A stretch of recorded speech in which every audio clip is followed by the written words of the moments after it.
നമസ്കാരം, കർമ്മ ന്യൂസിലേക്ക് സ്വാഗതം. ഒടുവിൽ പണി ഇരന്നു വാങ്ങിയിരിക്കുകയാണ് മാലിദ്വീപ്.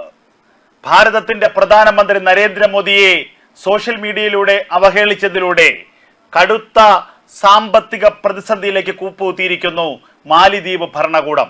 ഇപ്പോൾ ഇതാ ഏറ്റവും ഒടുവിലായി ഇന്ത്യ നൽകി വന്ന ധനസഹായം പോലും വെട്ടിക്കുറച്ചിരിക്കുകയാണ്. കഴിഞ്ഞ ദിവസം പ്രഖ്യാപിച്ച ഇടക്കാല ബഡ്ജറ്റിലാണ് ധനമന്ത്രി നിർമ്മല സീതാരാമൻ മാലി അടക്കമുള്ള വിദേശ രാജ്യങ്ങൾക്ക് നൽകി വന്ന സാമ്പത്തിക സഹായത്തിൽ 10% കുറവ് വരുത്തിയത്. ഇന്ത്യയുടെ പണം വാങ്ങി തിന്നുകൊണ്ട് ഇന്ത്യയുടെ ഭരണകൂടത്തിനെതിരെ പ്രതികരിക്കുക, ചൈനയിൽ നിന്നും അച്ചാരം വാങ്ങിക്കൊണ്ട് ഇന്ത്യയുടെ പ്രധാനമന്ത്രിയെ അവഹേളിക്കുക, ഇനി അത് വേണ്ട എന്ന് ഇന്ത്യ അങ്ങ് തീരുമാനിച്ചിരിക്കുന്നു. നമുക്കറിയാം, ഇന്ത്യയുടെ ദയാദാക്ഷിണ്യത്തിൽ കഴിഞ്ഞ കാലങ്ങളിൽ വളർന്ന ജീവിച്ച ജനതയാണ് മാലിദ്വീപിലെ ജനത. ഇന്ത്യ നൽകിയ കയ്യയഞ്ഞ സഹായങ്ങൾ കൊണ്ട് മാത്രം ജീവിച്ചു തീർത്തവരാണ് മാലിദ്വീപുകാർ. ഇന്ത്യ നൽകി വന്നത് നിസ്സാരമായ സഹായമായിരുന്നില്ല. 2022-23 180 കോടി രൂപ. ഒടുവിൽ മാലിദ്വീപിന്റെ ഭരണകൂടം കരഞ്ഞു കാലുപിടിച്ചപ്പോൾ ഇന്ത്യ വീണ്ടും കൈയയച്ച് സഹായിച്ചു. 300 കോടി രൂപയുടെ സാമ്പത്തിക സഹായം നൽകി. 2023-24 ആകുമ്പോഴേക്കും 774.90 കോടി രൂപ ആണ് ഇന്ത്യ ധനസഹായമായി മാലിദ്വീപിന് നൽകിയത്. ആ പണം വാങ്ങി സുഭിക്ഷമായി തിന്ന് എല്ലിന്റെ ഇടയിൽ കയറിയപ്പോഴാണ് മുഹമ്മദ് മൊയ്സുവിനും അദ്ദേഹത്തിന്റെ മന്ത്രിസഭയിലെ മന്ത്രിമാർക്കും പ്രധാനമന്ത്രി നരേന്ദ്രമോദിയെ കയറി ചൊറിയാൻ തോന്നിയത്. ആ ചൊറിച്ചിൽ ഇപ്പോൾ അവസാനിച്ചു തുടങ്ങിയിരിക്കുന്നു. ആഭ്യന്തര കലഹം രൂക്ഷമാകുന്നു മാലിദ്വീപിൽ എന്നുള്ള വാർത്തകൾ പുറത്തേക്ക് വരികയാണ്. മാലിദ്വീപിലെ പ്രസിഡന്റിനെതിരെ പ്രതിപക്ഷം ഇംപീച്ച്മെന്റ് നടപടികളടക്കമുള്ളവ എടുത്തിരിക്കുന്നു. മാലിദ്വീപിലെ പ്രസിഡന്റ് ഒഴിഞ്ഞു പോകണമെന്ന് അവിടുത്തെ സാധാരണക്കാരായ ജനങ്ങൾ ആവശ്യപ്പെട്ടു തുടങ്ങിയിരിക്കുന്നു. മാലിദ്വീപിലെ പ്രസിഡന്റ് സ്ഥാനം ഒഴിയാൻ മുഹമ്മദ് മൊയ്സു നിർബന്ധിതനാകുന്നു എന്നുള്ള വാർത്തകളാണ് പുറത്തേക്ക് വരുന്നത്. എന്താണ് ഇതിന്റെ കാരണം? ഭാരതമെന്ന രാജ്യത്തിനെ തള്ളിപ്പറഞ്ഞ മാലിദ്വീപിന് അനിവാര്യമായ തിരിച്ചടിയാണ് ഉണ്ടായിരിക്കുന്നത്. ലക്ഷദ്വീപ് ടൂറിസത്തിന്റെ വികസനത്തിനും വളർച്ചയ്ക്കുമായി ഒരു കാൽവയ്പ് നടത്തിയതാണ് ഭാരതം. ഭാരതത്തിന്റെ പ്രധാനമന്ത്രി ലക്ഷദ്വീപിലേക്ക് എത്തുകയും അവിടുത്തെ ടൂറിസവുമായി ബന്ധപ്പെട്ട നിരവധി പ്രവർത്തനങ്ങളുടെ പദ്ധതികളുടെ നിർമ്മാണ ഉദ്ഘാടനം നടപ്പാക്കുകയും ചെയ്തു. ഇതോടുകൂടി ഹാലിളകിയത് മാലിദ്വീപിനാണ്. മാലിദ്വീപിന് ലക്ഷദ്വീപിലെ ഇന്ത്യയുടെ ഇടപെടൽ സഹിക്കാവുന്നതിനും അപ്പുറമാണ്.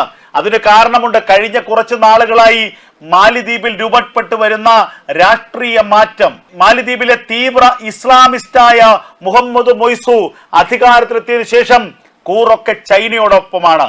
ചൈനീസ് ചാരാന്തർവാഹിനിക്ക് മാലിദ്വീപിന്റെ തീരത്ത് നങ്കൂരമിടാൻ അവസരം കൊടുത്ത, അനുവാദം കൊടുത്തടക്കമുള്ള വിഷയങ്ങളിൽ ഇന്ത്യ ഗൗരവമായ ഇടപെടലാണ് നടത്തിയത്.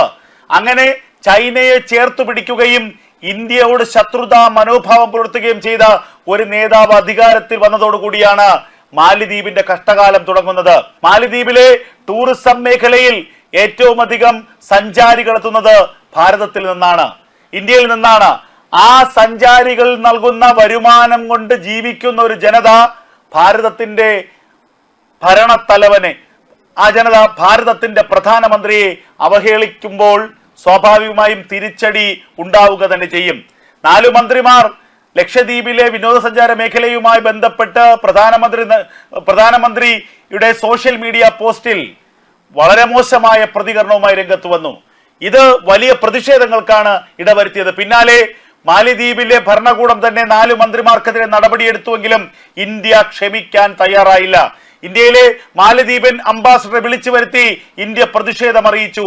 തൊട്ടു പിന്നാലെ ആരുടെയും പ്രേരണയില്ലാതെ ഭാരതത്തിലെ ട്രാവൽ ആൻഡ് ടൂറിസം കമ്പനികൾ തീരുമാനമെടുത്തു. അങ്ങനെ ഇനി ഇന്ത്യയുടെ പണം കൊണ്ട് തിന്നു കൊഴുക്കണ്ട മാലിദ്വീപുകാർ. ഇന്ത്യയിലെ ട്രാവൽ ആൻഡ് ടൂറിസം കമ്പനികൾ ഇനി മാലിദ്വീപിലേക്ക് വിനോദസഞ്ചാര യാത്ര പാക്കേജ് നടപ്പാക്കേണ്ടെന്ന് തീരുമാനിച്ചു. ഇനി പാക്കേജ് മാലിദ്വീപിലേക്ക് അടുത്തൊരു തീരുമാനം ഉണ്ടാകില്ല. നേരത്തെ ബുക്ക് ചെയ്ത പാക്കേജുകളെല്ലാം തന്നെ ക്യാൻസൽ ചെയ്തു. ഇടുത്തിയായിരുന്നു മാലിദ്വീപിനെ സംബന്ധിച്ചത്. പിന്നീട് മുഹമ്മദ് മൊയ്സു അടുത്ത നമ്പർ ഇറക്കി ചൈനയോട് കേണപേക്ഷിച്ചു, കുറച്ച് വിനോദസഞ്ചാരികളെ തന്ന് ഞങ്ങളെ കരകയറ്റണം, പിടിച്ചു നിർത്തണം. ചൈന തിരിഞ്ഞു നോക്കിയില്ല.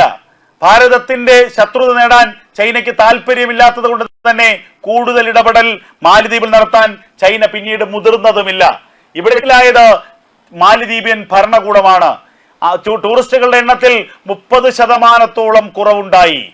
കൊറോണയ്ക്ക് ശേഷം, ലോക്ക്ഡൌണിന് ശേഷം ഒന്ന് പച്ച പിടിച്ചു വന്ന മാലിദ്വീപ് വിനോദസഞ്ചാര മേഖലയ്ക്ക് നട്ടലിനേറ്റ തിരിച്ചടിയായി ഇന്ത്യയുടെ നടപടി.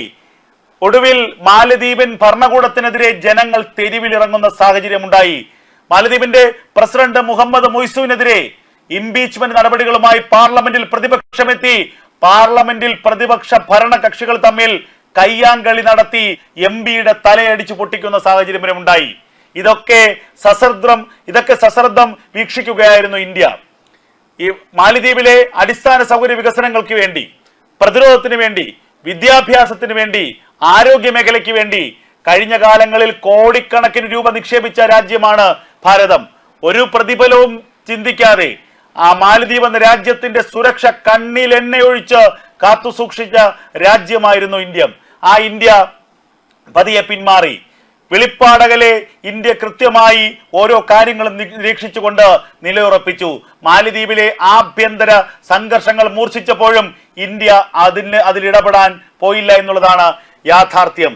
ഒടുവിൽ മാലിദ്വീപിലെ ഭരണകൂടത്തിന്റെ അടിവേരിളക്കുന്ന നടപടികളിലേക്ക് കാര്യങ്ങൾ പോവുകയാണ്. ജനങ്ങൾ തെരുവിലിറങ്ങുന്ന സാഹചര്യം ഉണ്ടായിരിക്കുന്നു. ഒടുവിൽ മുഹമ്മദ് മൊയ്സു എന്ന ഇന്ത്യ വിരുദ്ധന്റെ കസേര തെറിക്കാനുള്ള എല്ലാ സാഹചര്യങ്ങളും ഉണ്ടായിരിക്കുന്നു.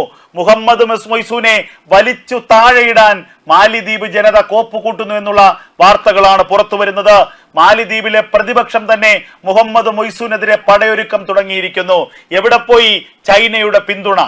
ജനങ്ങൾ ചോദിക്കുകയാണ്, ഭാരതത്തെ വെറുപ്പിച്ചുകൊണ്ട്, ഇന്ത്യയെ വെറുപ്പിച്ചുകൊണ്ട് എന്തിനാണ് ചൈനയുടെ പ്രീതി പിടിച്ചു പറ്റുന്നത്?